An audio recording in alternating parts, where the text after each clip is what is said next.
कौन सा दिन है? 11वां। 11वें दिन की कथा में हम लोग प्रवेश करते हैं। स्वर्गादि 88,000 ऋषियों ने सूत जी महाराज से पूछा कि हे भगवान, कार्तिक का महात्मा, तुलसी जी का महात्मा आप हमको संक्षेप से या विस्तार से, जैसा आपके पास समय हो, आप सर्वज्ञ हैं, जैसी आपकी इच्छा हो वैसा ही हमको आप श्रवण कराएं। सूत जी महाराज कहते हैं, स्वर्गादि ऋषियों, तुमने बहुत ही उत्तम प्रश्न किया है। यही प्रश्न राजा पृथु ने भी नारद जी से किया था। महाराज पृथु और नारद जी का जो उत्तम संवाद है वो मैं आप लोगों को सुना रहा हूं। पृथु नाम के राजा ने भी नारद जी से कहा था, महाराज तुलसी जी का महात्मा और कार्तिक का व्रत हमको विस्तार से सुनाइए। तुलसी जी के मूल में भगवान जी विष्णु की प्रीति क्यों हुई? शालिग्राम की प्रीति कैसे हुई? शालिग्राम तो बाद में पैदा होंगे ना। अभी न तुलसी है न शालिग्राम है, आज दोनों पैदा हो जाएंगे। तो महाराज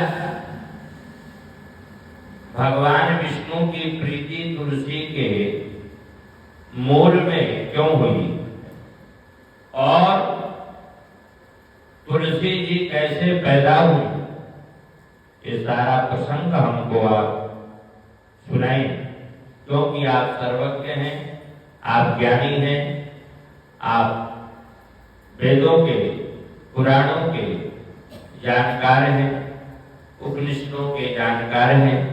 तो ये सारा प्रसंग हमको विस्तार से आप सुनाएं। तो नारद जी कहने लगे कि हे राजन सुनिए, शृणु राजं न विहितो माहात्म्यं तुलसी भवम् सेतिहासं पुरा वृत्तं तत्सर्वं कथयामि ते। पुरा सक्रः शिव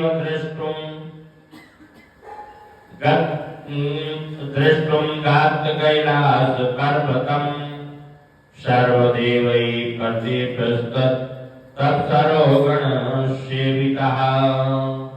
कहते हैं कि एक समय की बात है, इंद्र अपने अप्सराओं के सहित, अपने गुरु के सहित कैलाश पर्वत पर गया, इसलिए भगवान का दर्शन करने के लिए। कैलाश में कौन रहता है?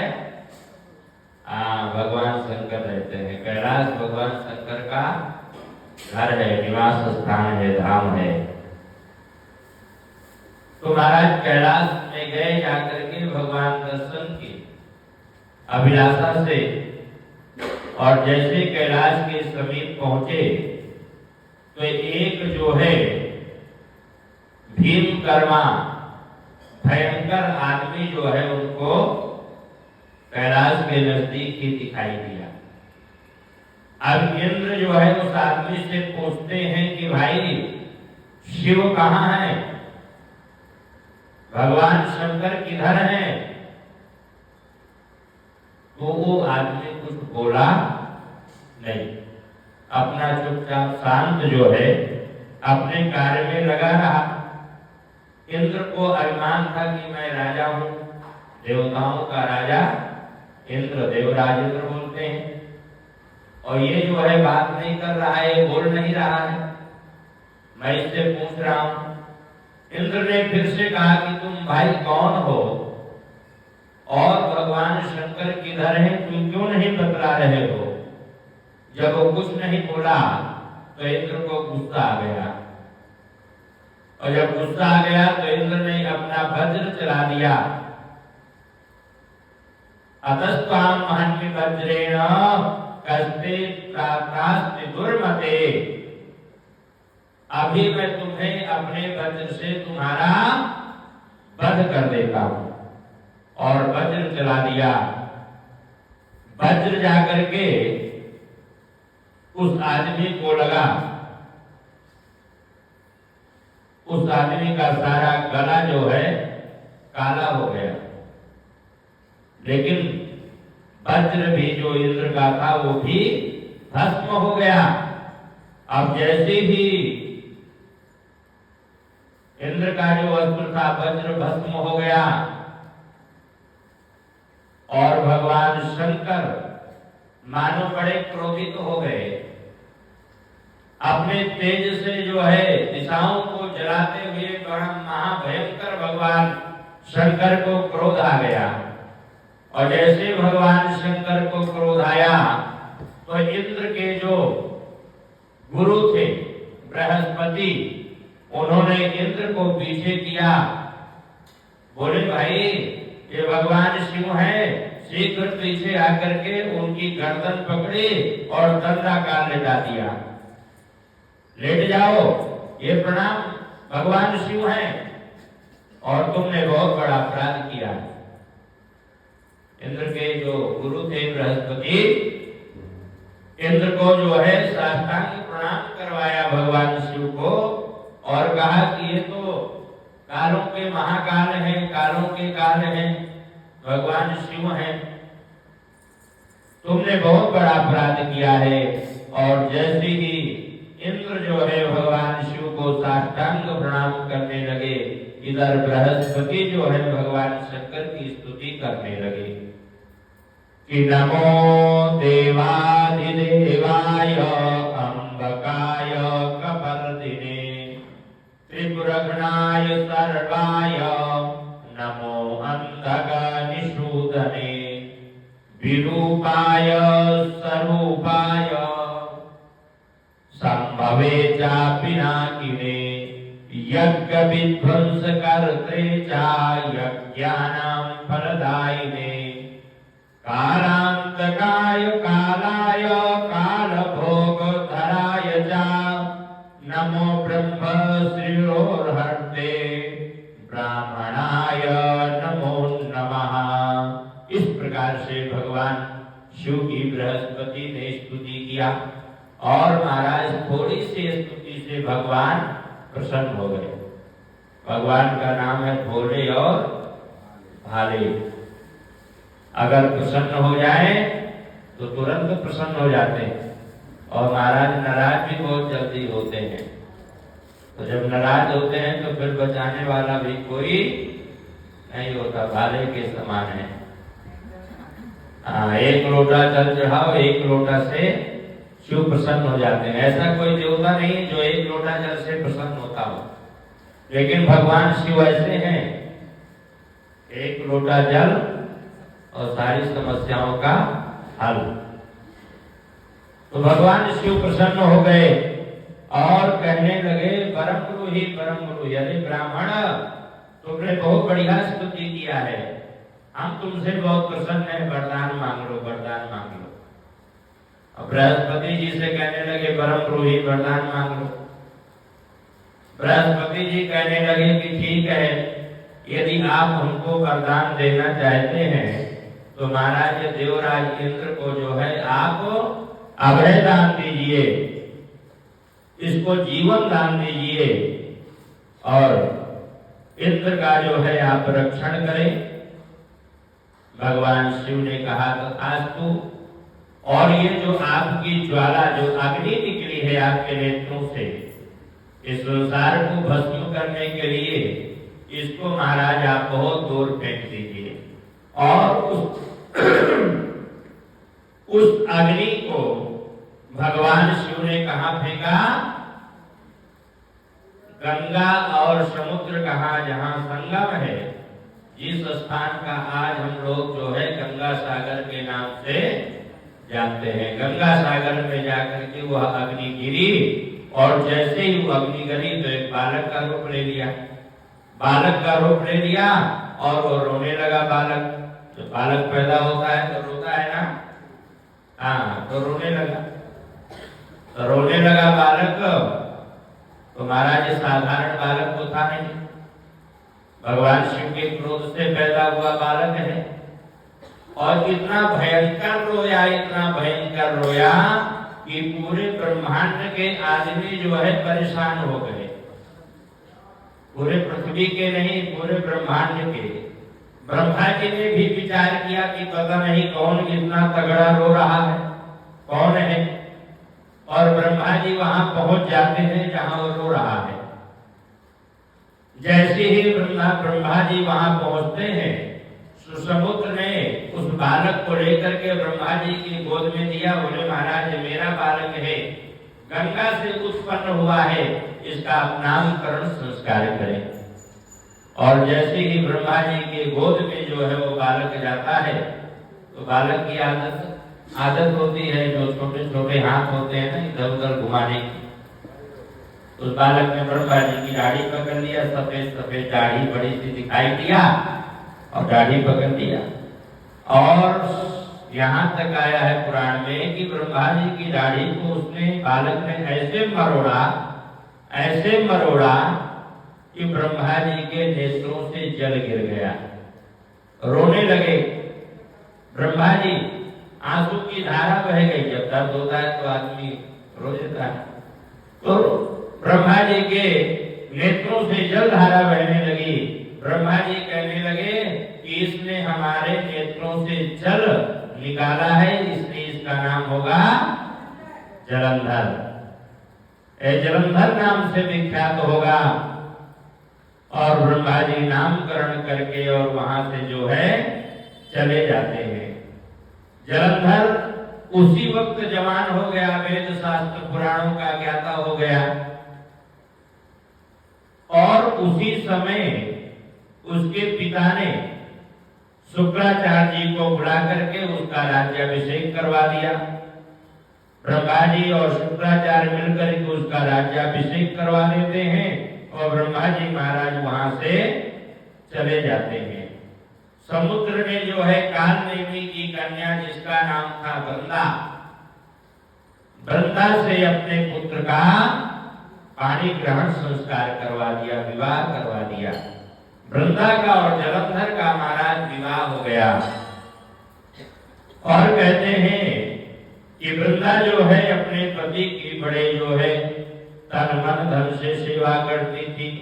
अथोपय में तनयाम हयग्रीवस् दैत्यराज जलंधर सदाम वृंदाम रूपेण प्रतिमां भुवि याति सौभाग्यतया मनोगयां मनोहर लाभ कलदिग्धया पतिव्रतानां धूरी कीर्तिनीया गृहीत कंठो पूजे त्वहर्निशम्।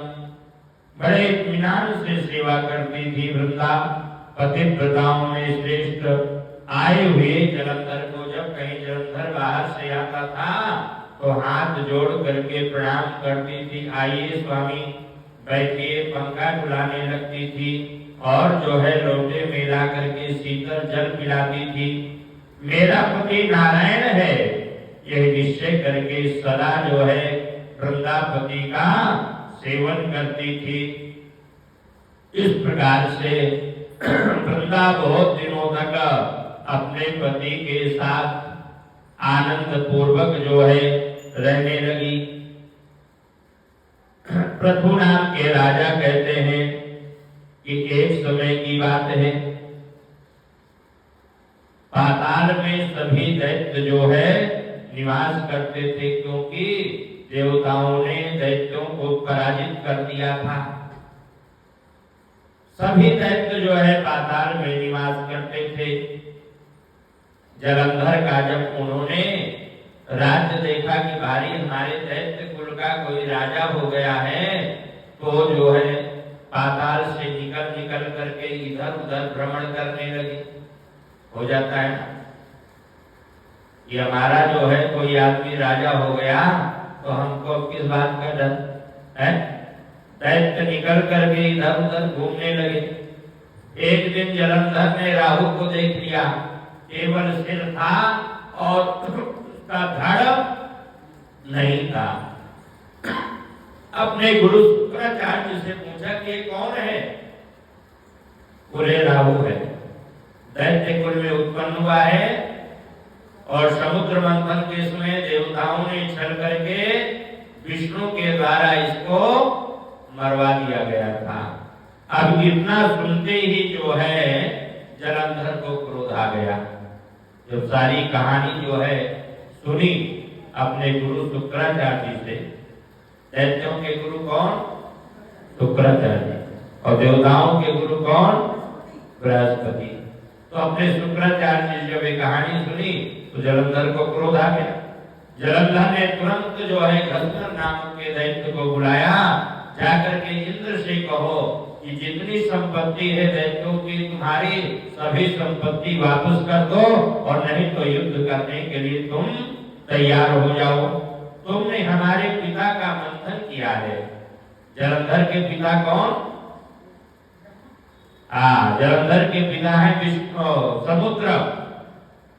तो तुमने हमारे जो है पिता का मंथन किया है, जिससे जितनी सामग्री है उतनी सारी सामग्री हमको जो है तुमने समुद्र मंथन में जो प्राप्त किया है वो वापस कर दो। अत्रयो नत्र भयात्रस्ता स्वपुक्षिस्तथा धृता। इस प्रकार से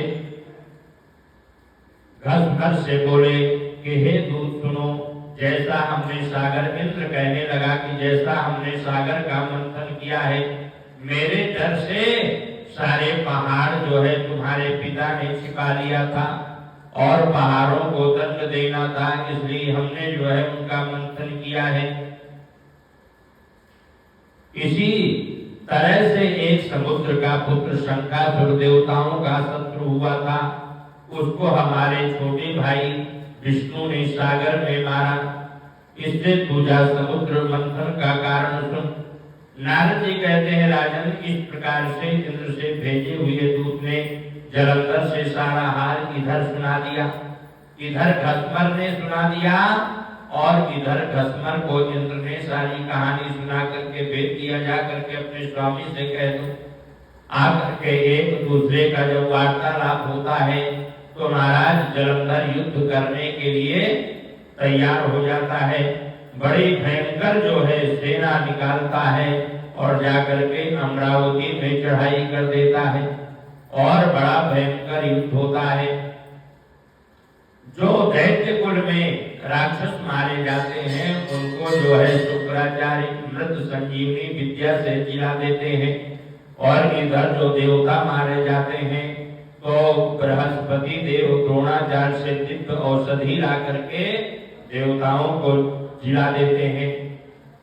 एक दिन जलंधर ने जो है शुक्राचार्य से पूछा कि महाराज ये देवता जो बार बार हम मारते हैं मृत्यु को प्राप्त हो जाते हैं, कहां से आ जाते हैं?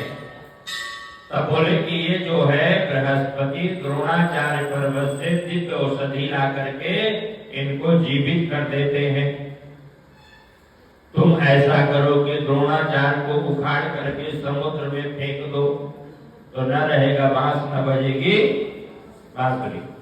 उसने क्या किया जलंधर ने कि द्रोणाचार्य पर्वत को उखाड़ा और जाकर के उसने समुद्र में फेंक दिया। अब जैसे ही समुद्र में फेंक दिया, बृहस्पति जब द्रोणाचार्य में औषधि लेने के लिए गए तो वहां उन्होंने द्रोणाचार्य पर्वत नहीं देखा, औषधि नहीं मिली। देवताओं से कहने लगे भागो भागो, अब तुम युद्ध हार जाओगे।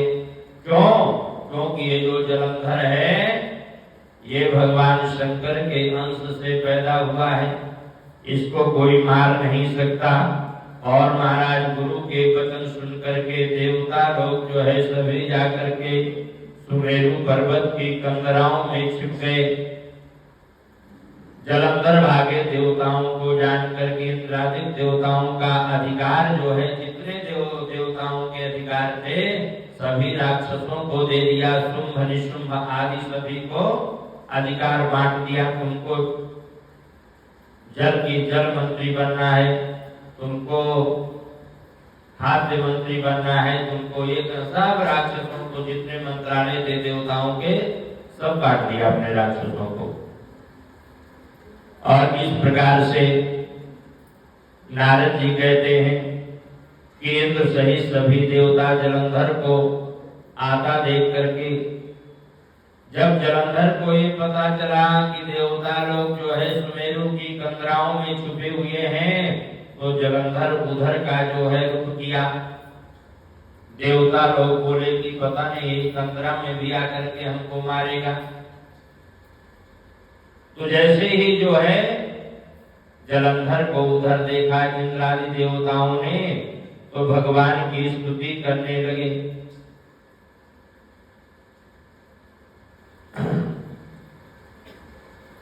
नमो दैत्य संतापिर मर्त्या दुःख जलध्वंसुदम्भो लवे विष्णवे ते भुजंगे सुतल्पे समसर्यार्क चंद्र गणेत्राय तस्मै नमो नतास्म समः। नारद वाचो कहते हैं कि इस प्रकार से जब इंद्रादि देवताओं ने भगवान की स्तुति की, भगवान जो है प्रकट हो गए और भगवान ने कहा कि भाई आप धैर्य रखो, आप चिंता मत करो, हम इसका निदान अवश्य कुछ ना कुछ निकालेंगे। भगवान ने ये नहीं कहा कि हम इसको मारेंगे, क्योंकि इसके मारने में बड़ी समस्याएं हैं। और भगवान युद्ध करने के लिए जैसे जाने लगे तो लक्ष्मी जी ने उनके पैर पकड़ लिया। कहाँ जा रहे हो? जलंधर से युद्ध करने के लिए जा रहे हैं। जलंधर से युद्ध करने के लिए जा रहे हो? बोले हाँ। बोले पता है जलंधर कौन है? बोले हाँ पता है। कौन है? बोले तुम्हारा भाई है, हमारा साला है। तो बोले फिर युद्ध करने क्यों जा रहे हो साले से? बोले कि देवताओं ने मुझे पुकारा है। तो महाराज नमो ब्रह्मण्य देवाय गौ ब्राह्मण हिताय च, मैं ब्राह्मण और देवताओं का हितकारी हूँ, इसलिए मुझे जाना है। ठीक है जाओ, लेकिन मेरे भाई को मत मारना, यानी मेरे भाई का वध मत करना। भगवान शंकर ने कहा कि भगवान विष्णु ने कहा कि ठीक है हम तुम्हारे भाई को नहीं मारेंगे, वो शंकर के अंश से पैदा हुआ है, शंकर जी ही मारेंगे। और जा करके विष्णु जी का जलंधर से महाभयंकर युद्ध हुआ है। और बड़ा भयंकर युद्ध होते होते जलंधर को जो है भगवान ने प्रसन्न कर लिया।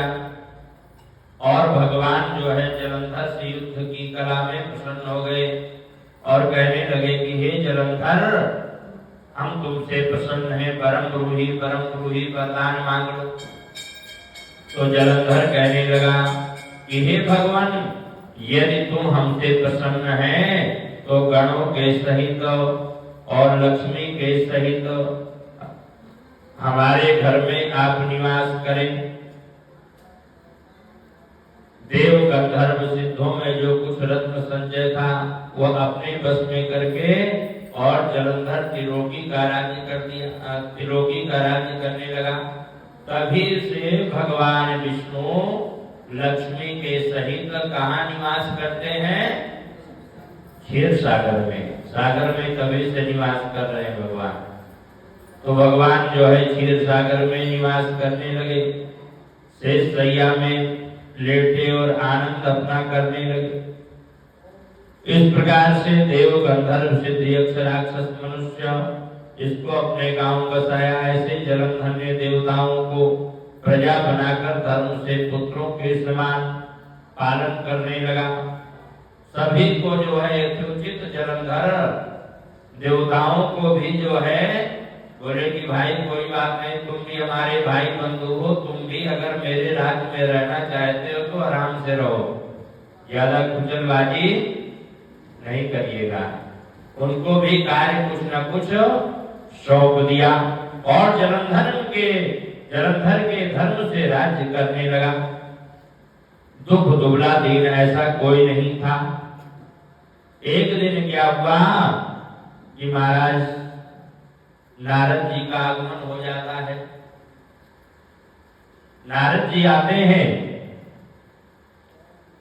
तो जलंधर ने हंस करके नारद जी का पूजन किया और नारद जी से कहने लगा कि आप कहां से आ रहे हैं। तो नारद जी कहते हैं गता कैलास शिखरे दैत्येन्द्राहं यदक्षया तत्रो मया सदासीनं दृष्टवानस्मि शंकरम। हम जो है कैलाश से आ रहे हैं और भगवान की समृद्धि हमने कैलाश में देखी है। बड़े समृद्धशाली है कैलाश और उसी प्रकार तुम्हारी भी संपत्ति है। माने भगवान शंकर के ही तुम बराबर हो, लेकिन एक कमी है। क्या कमी है? बोले ये कमी है कि पार्वती जो है बड़ी सुंदर है और तुम्हारे यहाँ जितनी भी स्त्रियां हैं कोई सुंदर नहीं है। इस प्रकार से भगवान नारद ने जलंधर को ये सारा जब बतलाया तो जलंधर ने विचार किया कि हम भगवान शंकर से क्यों रहे कम, हम पार्वती को यही ले आते हैं। ऐसा उसके मन में विचार जागृत हुआ और जलंधर जाकर के राहु नाम के राक्षस को बुलाया और राहु को कहा कि तुम जो है कैलाश जाओ और कैलाश जाकर के हमारा शिव को हुक्म सुनाओ कि भाई तुम जो है पार्वती को जो है जलंधर को दे दो। ऐसा राहु जाकर के और वहां भगवान शिव के पास गया और सारी जो है जलंधर का जितना हुक्म था वो सुना दिया। सुशानवासी हड्डियों की मालाएं पहने हो, तुम्हारी ऐसी सुंदर स्त्री है, इसलिए तुम जो है जलंधर को प्रदान कर दो। नारद जी कहते हैं कि राजन ऐसा राहु बोल करके और भगवान शंकर की भौं के जैसे ही राहु ने ऐसा बोला तो भगवान शंकर के भौं के बीच से भयंकर वज्र वाला प्रभाव वाला एक पुरुष उत्पन्न हुआ। सिंह के समान मुख, जीवा, जलती हुई नेत्रों में अग्नि, बड़े बाल, सफेद देह मानो दूसरा नृसिंह है। ऐसा पुरुष राहु को खाने के लिए दौड़ा तो राहु हाथ जोड़ करके खड़ा हो गया, महाराज मैं तो एक तो किसी का भेजा हुआ हूँ, दूसरा मैं जो है क्या बोलते हैं जब कोई किसी संदेश लेके जाता है, दूत हूँ, तीसरा मैं ब्राह्मण हूँ, तो महाराज मैं खाने के योग्य नहीं हूँ, मुझे मत मरवाइए। भगवान शंकर ने कहा कि छोड़ दो इसको, छोड़ दो। अब उसको छोड़ दिया। राहु दौड़ करके जलंधर के पास आ गया और इधर वो पुरुष जो भगवान शंकर के भौं से पैदा हुआ था वो कहने लगा, महाराज मुझे बड़ी भूख लगी है। बोले कि ठीक है, तुम अपना जो है शरीर खा जाओ, हाथ पैर खा लो। वो हाथ पैर खा लिया। बोले महाराज अभी भूख मिटी नहीं है। बोले अपना शरीर खा जाओ। अपना शरीर भी खा गया, केवल मुख बचा और वह मुख जो है इतना सा रह गया। तो भगवान शंकर ने कहा कि आज से तुम्हारा नाम होगा कीर्ति मुख और तुम हमारे दरवाजे में हमेशा विद्यमान रहोगे। दक्षिण भारत के जो मंदिर बनते हैं उनमें कीर्ति मुख जो है भगवान शिव का जो मंदिर होता है सामने बैठा रहता है। वो ऐसे दांत किए देखा होगा आपने उसकी कई बार। उत्तर भारत के मंदिरों में ये परंपरा नहीं है। तो तुम हमारे हमेशा दरवाजे में रहोगे और सबसे पहले तुम्हारा लोग पूजन करेंगे, इसी के बाद हमारा पूजन सफल होगा। और ऐसा कहकर के जो है भगवान शंकर कैलाश में रहने लगे। इधर जलंधर ने जब राहु से सुना तो भगवान से युद्ध करने के लिए वहां पर गए और भगवान शंकर भी युद्ध करने के लिए आए।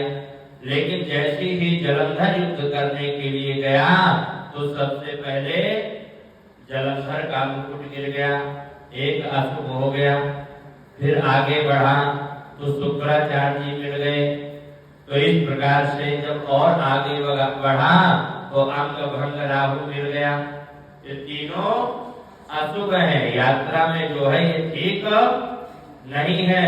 लेकिन फिर भी जलंधर अभिमान वश माना नहीं, युद्ध करने के लिए बढ़ता गया। भगवान से जाकर के जब युद्ध होता है तो भगवान देखते हैं, शंकर जी देखते हैं कि विष्णु इनके घर में बैठा हुआ है। भगवान शंकर कहने लगे, विष्णु जी तुमने जो है जलंधर का वध क्यों नहीं किया? बोले महाराज मैं वध नहीं कर सकता। पहली बात तो मेरे पत्नी का भाई है, मुझे घर में विवाद थोड़ा करना है, दो रोटी मुझे भी तो खानी। तो पहले तो ये मेरा साला है, इसलिए विवाद नहीं कर सकता। तीसरा आपके अंश से पैदा हुआ है, मैं इसको मार भी नहीं सकता। बोले ठीक है। अब भगवान शंकर का बड़ा भयंकर युद्ध होता है और इतना युद्ध होता है कि पृथ्वी जो है रक्त और चर्बी से जो है चारों तरफ अप्लावित हो जाती है।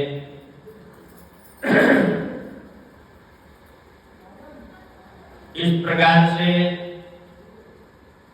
भगवान शंकर ने एक प्रत्या पैदा की और शुक्राचार्य जो उनको जो है जिला देते थे राक्षसों को, तो प्रत्या आकर के और शुक्राचार्य को योनि में अंदर डाल करके अंदर ध्यान हो जाती है और बड़ा भयंकर युद्ध होता है। जलंधर को मार करके भगवान शिव मूर्छित कर देते हैं। काल नेमी नंदी सभी ने अपने अपने जोड़ को जो है देख लिया। प्रेत भूत भैरव बेताल डाकनी साकनी सभी बड़े बड़े शब्द कर करके और महाराज महायुद्ध कर रहे हैं, एक दूसरे को मार रहे हैं, चिल्ला रहे हैं। कुल्हाड़े से शुंभ के हृदय में मार करके उसको जो है गणेश जी ने जमीन में गिरा दिया और गणेश जी का जो वाहन है चूहा उसको मार करके शुंभ ने जो है जमीन में गिरा दिया। बड़ा कोलाहल शब्द हो रहा है।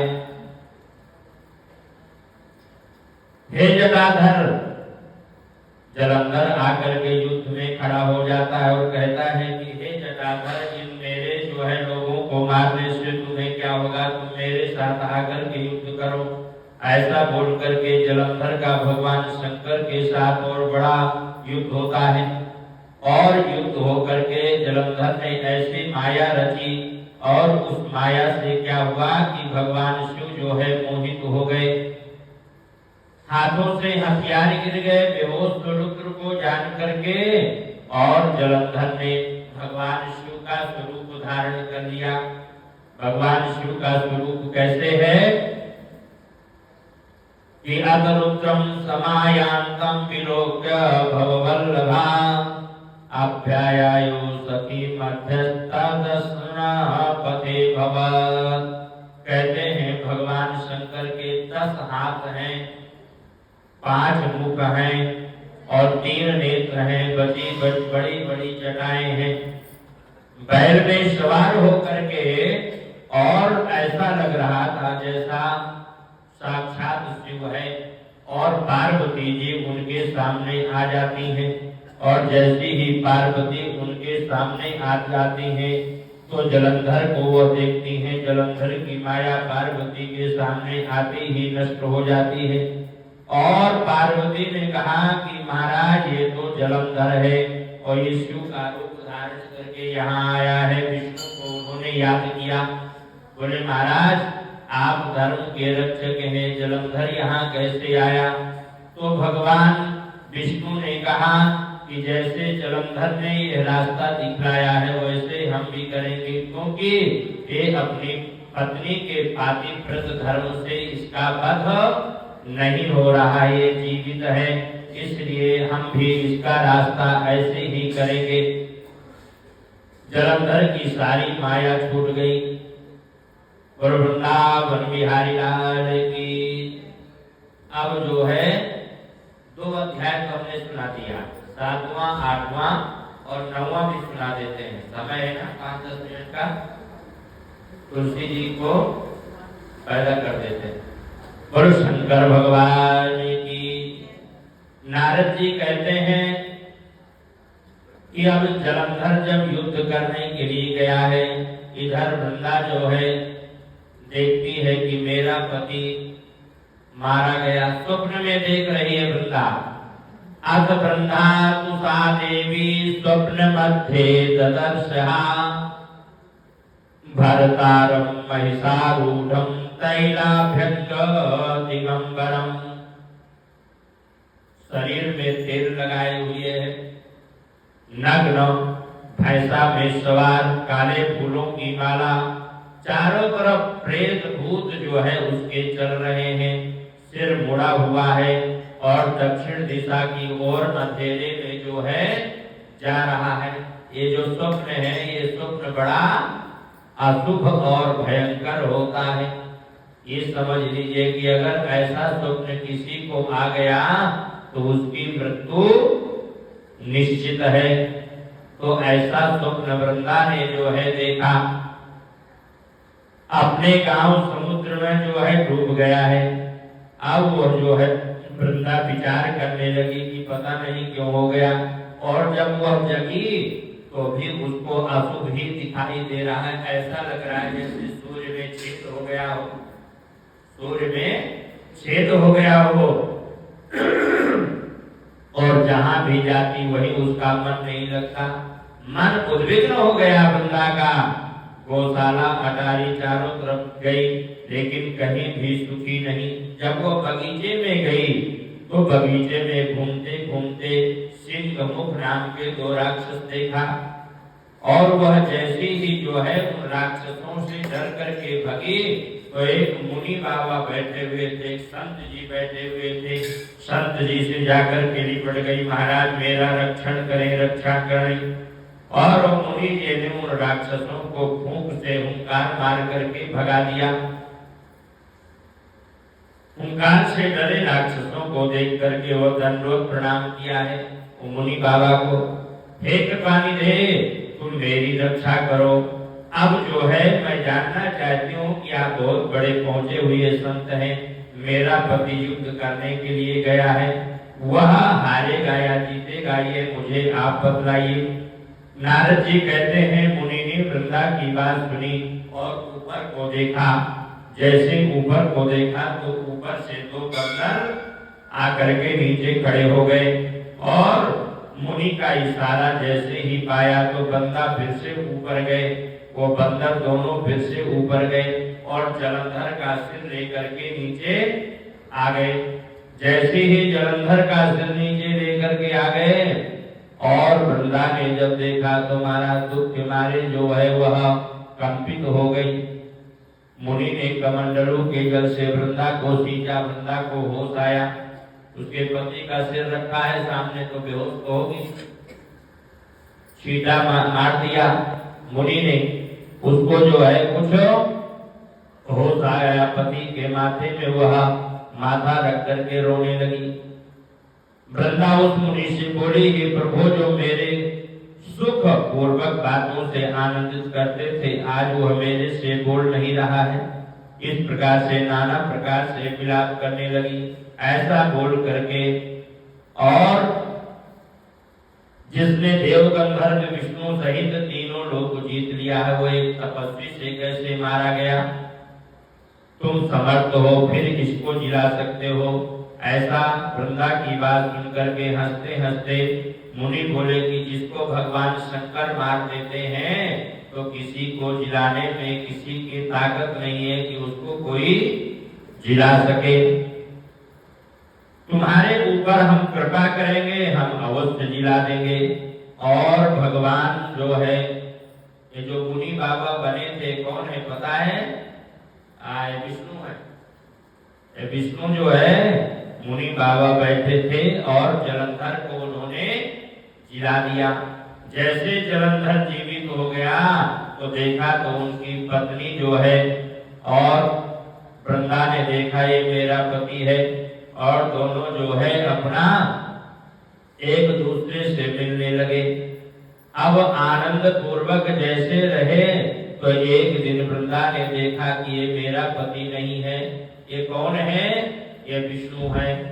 और जैसे उसने विष्णु को देखा तो वृंदा कहने लगी कि महाराज आप तो धर्म के रक्षक हैं और आपने ये कपट मुनि का वेश धारण किया है, और ये जो राक्षस द्वारपाल हैं ये जो है सब तुम्हारी माया है। मैं तुमको श्राप देती हूँ, ये जो राक्षस है ये तुम्हारे स्त्री का हरण करेंगे, तुम भी स्त्री के दुख से दुखित होगे, और जो तुम्हारा ये शिष्य है जो तुम्हारी बंदर बन करके सहायता कर रहा था, ये फिर से बंदर ही बनेंगे और तुम्हारी पत्नी को खोजने में तुम्हारी सहायता करेंगे। ऐसा जो है वृंदा ने भगवान शिव को श्राप दे दिया, और इतने से वृंदा का मन भरा नहीं। तो आगे क्या श्राप दिया? जाओ तुम पत्थर हो जाओ। वृंदा ने कहा जाओ तुम पत्थर हो जाओ। तो भगवान विष्णु को शिला के रूप में जो है वृंदा ने श्राप दे दिया। अब भगवान विष्णु भी कहने लगे कि ठीक है हम पत्थर हो जाएंगे, सारा श्राप स्वीकार है, लेकिन अब हम भी तुम्हारे बिना नहीं रह सकते। इसलिए भगवान विष्णु ने कहा कि वृंदा हम तो पत्थर हो जाएंगे, लेकिन तुम भी वृक्ष का रूप धारण कर लो और वृक्ष बन जाओ। तो इसलिए वृंदा भी तुलसी का रूप धारण किया। भगवान विष्णु ने जो है उसको श्राप दिया कि तुम तुलसी का वृक्ष हो जाओ। इस प्रकार से वृंदा ने पीछे जलंधर में मन लगा करके अग्नि में भस्म हो गई। भगवान विष्णु ने बहुत रोका, लेकिन वृंदा नहीं मानी, भस्म हो गई। अब जब वो भस्म हो गई तो जो उसकी राख पड़ी थी वहां पर, उसमें भगवान लौटने लगे, और इधर जो है बड़ी भयंकर माया रच करके जलंधर ने भगवान शंकर से युद्ध किया है। पार्वती को भगवान जलंधर ने माया से बना दिया, शुंभ निशुंभ उनको जो है मार रहे हैं। इस प्रकार से जो है बड़ा भयंकर युद्ध चल रहा है। और जैसे ही शुंभ निशुंभ वहां से भगवान शंकर आए, शुंभ निशुंभ वहां से भगे, तो भगवान शंकर ने श्राप दे दिया कि जाओ आगे चल करके यही पार्वती तुम्हारा वध करेगी। तो मार्कंडेय पुराण में आता है शुंभ निशुंभ को पार्वती जी वध करती हैं। इस प्रकार से आगे भगवान शंकर जो है जलंधर को मार देते हैं, और जलंधर को मार करके देवताओं को संतुष्ट करते हैं। और जैसे ही देवताओं को संतुष्ट करते हैं तो इधर देवता कहते हैं महाराज आपने तो जलंधर को मार दिया, बहुत अच्छा किया, लेकिन वहां पर कुछ और ही लीला हो गई। क्या हो गया? बोले वहां जाओ। स्तुति करते करते देवताओं ने बड़ा तेज देखा, जिसकी ज्वालाओं से दिशा व्याप्त है, जिसके मध्य से आकाशवाणी सुनी। गौरी लक्ष्मी और सरस्वती रजोगुण सत्वगुण और तमोगुण भेद से मैं ही तीन रूप हूँ, वहां जाओ और तुम्हारा कार्य करेंगी। देवताओं ने भगवती की स्तुति की, क्योंकि इधर जो है भगवान विष्णु तो बावड़े हो गए, शंकर जी युद्ध में हैं, तो अब देवता किसकी शरण में गए? जो तो देवता शक्ति की शरण में गए। शक्ति ने उनको कहा कि ब्रह्माणी उमा रमा ब्रह्माणी हम ही हैं, और तुम वहां जाओ तुम्हारा कार्य होगा। भक्ति तत्पर देव गौरी लक्ष्मी सरस्वती को जाकर के प्रणाम किया है, और वृंदा की भस्म में भगवान विष्णु लौट रहे हैं। ये सारी कहानी जो है तीनों देवियों से बतला दिया। देवताओं को तीनों देवियों ने 3 बीज दिया, 3 बीज दिया। बोले जाकर के भगवान विष्णु जहाँ लेटे हुए हैं उसी राख में तीनों बीज देना, बो देना। अब इधर उन बीजों से 3 वृक्ष पैदा हुए। कौन कौन? आंवला, मालती और तुलसी। तो कहते हैं रजोगुण रूप सरस्वती से आंवला पैदा हुआ, सतोगुण रूप से लक्ष्मी मालती के रूप में पैदा हुई, और तमोगुण रूप से गौरी का जो बीज था वह तुलसी का रूप लेकर के पैदा हुई। स्त्री रूप तीनों वृक्षों को देख करके विष्णु जी आनंदित होकर के उठे, कामासक्त होकर के जैसे विष्णु जी ने देखा वैसे तुलसी और आंवला ने देखा। लक्ष्मी ने ईर्ष्या से बीज दिया था, इससे मालती ईर्ष्या युक्त हुई। इसी से जो है मालती का कार्तिक में पूजन नहीं किया जाता और मालती का पुष्प भी भगवान शिव को नहीं चढ़ता है। मालती पहले अत्यंत बबरी हो गई और तुलसी आंवला भगवान विष्णु को प्रिय हो गए। तब विष्णु जी दुख छोड़ करके तुलसी आंवला सहित वैकुंठ हो गए और श्री कृष्ण की अति प्रिया वृंदा ने तुलसी होकर के शालिग्राम के पूजन का संयोग प्राप्त किया। बोलो शालिग्राम भगवान की। इसी से कार्तिकोद्यापन में तुलसी के मूल में भगवान विष्णु की पूजा होती है। नारद जी कहते हैं कि हे राजन, जिस घर में तुलसी का वन है वह घर तीर्थ रूप है, वहां यमराज के दूत कभी भी जाते नहीं है। और जो मनुष्य सब पाप दूर करने वाला पवित्र कामट तुलसी वन लगाते हैं वह कभी यमपुरी को नहीं जाते। नर्मदा स्नान, गंगा स्नान और तुलसी जी का दर्शन, ये तीनों एक बराबर है। तुलसी लगाने से, सींचने से, तुलसी का दर्शन करने से प्राणियों के जो है पाप नष्ट हो जाते हैं। तुलसी की छाया जहाँ जहाँ रहती है वहाँ वहाँ श्राद्ध करने से पितरों को अक्षय तृप्ति जो है प्राप्त होती है। धर्म काम अर्थ जिनके इच्छित हैं उनको तुलसी की माला, आंवले की माला और रुद्राक्ष की माला धारण करना चाहिए। जितने दिन आंवले की माला गले में रहती है उतने हजार योग प्राणी वैकुंठ में वास करता है। जितने दिन आंवले की माला पहनता है उतने दिन भगवान हृदय में रहते हैं। आंवला और तुलसी का महात्म ब्रह्मा भी नहीं कह सकते। आंवला और तुलसी का इतना महात्म है कि ब्रह्मा जी भी नहीं कह सकते, तो महाराज हम साधारण आदमी कैसे कह सकते हैं। आंवला और तुलसी की उत्पत्ति भक्ति से जो सुनता है वह पितरों सहित अग्नि तुल्य विमान में सवार होकर के और पापों को छोड़ करके स्वर्ग लोक हो जाता है।